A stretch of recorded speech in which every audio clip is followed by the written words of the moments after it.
পেটের ভাত আক্রান্ত, ভবিষ্যতে সৎ পথে মাথা উঁচু করে বেঁচে থাকার জন্য সৎ পথে একটা রোজগারের জায়গা পাবো কিনা সেইটাও আক্রান্ত।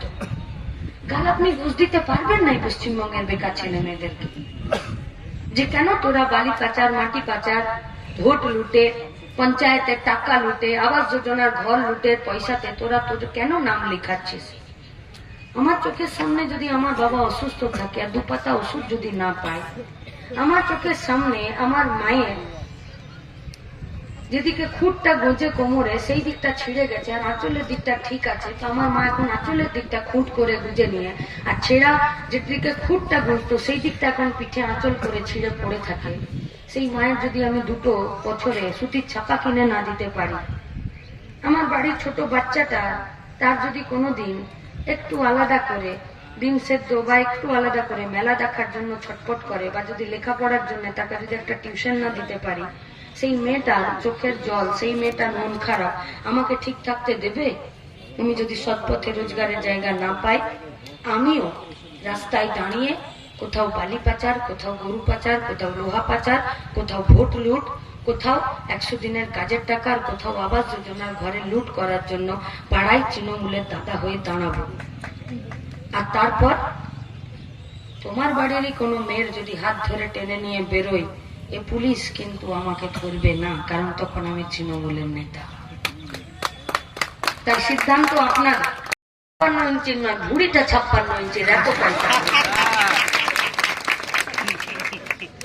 अभी तो सिर्फ इलेक्टोरल बॉन्ड का जो दुर्नीति है वो निकला है।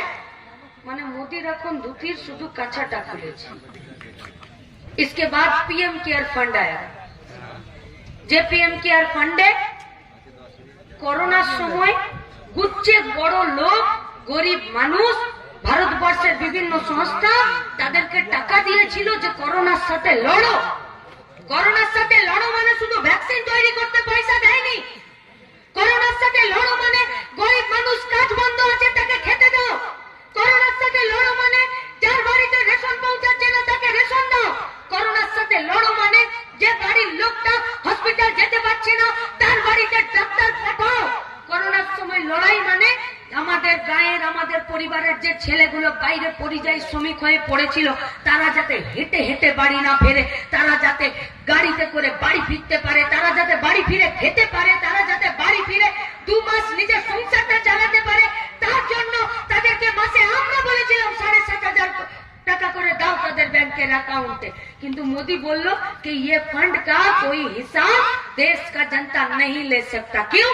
क्योंकि ये कोई सरकारी फंड नहीं है। तो पीएम केयर এর প্রধানমন্ত্রীর নামটা কি তোমার বাবা তোমাকে দিয়েছিল? ওটা তো দেশের মানুষের নাম।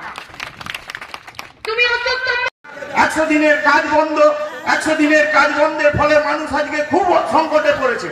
এবং এই 100 দিনের কাজ সম্পর্কে যদি বলেন তাহলে দায়ী হচ্ছে তৃণমূল বিজেপি উভয়। কারণ তৃণমূল টাকা চুরি করেছে, বিজেপি রাজ্যকে টাকা দিচ্ছে না। আমরা বলছি দুটোই ঠিক, কিন্তু দেখুন আজকে কোন তৃণমূল চলে যাচ্ছে হাজারে হাজারে। কাউকে জিজ্ঞেস করছে যে ভাই তুমি কিসে চাকরি করো, বলছে মাস্টারে। তখন লুকিয়ে জিজ্ঞেস করছে 11-র আগে না পরে? বলছে না না আমি 11-র আগে, আমার চাকরি যাবে না, চিন্তা নেই, আমি আছি। বলছে দেখো বাপু, যদি 11-র আগে চাকরি হয় তবে ঋণ দেবো, 11-র পরে যদি চাকরি হয় তাহলে কিন্তু তোমাকে ধার দিব না, কারণ কবে তোমার চাকরি চলে যাবে তুমি আর ধার শোধ করতে পারবে না।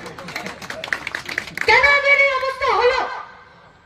করে নিয়েছে যে এবারে আর তৃণমূল বিজেপি নয়, আর বর্ধমান পূর্বের আমাদের কর্মীরা ঠিক করে নিয়েছেন যে এখানে আর কেউ ফেয়ার এন্ড লাভলি মেখে কালো চেহারা ফর্সা করতে পারবে না।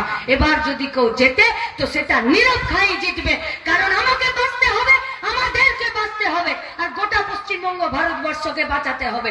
তাই আসুন দেশ বাঁচানোর, রাজ্য বাঁচানোর লড়াইতে 13 তারিখ কমরেড নীরব খাঁকে কাস্তে হাতুড়ি তারা চিহ্নে ভোট দিয়ে আসলে নিজেকে যে গোটা পশ্চিমবঙ্গের মানুষ তৃণমূলকে আর বিজেপিকে হারাবে বলে প্রতিজ্ঞা করে নিয়েছে। শুধুমাত্র নির্বাচন কমিশন, আপনারা যারা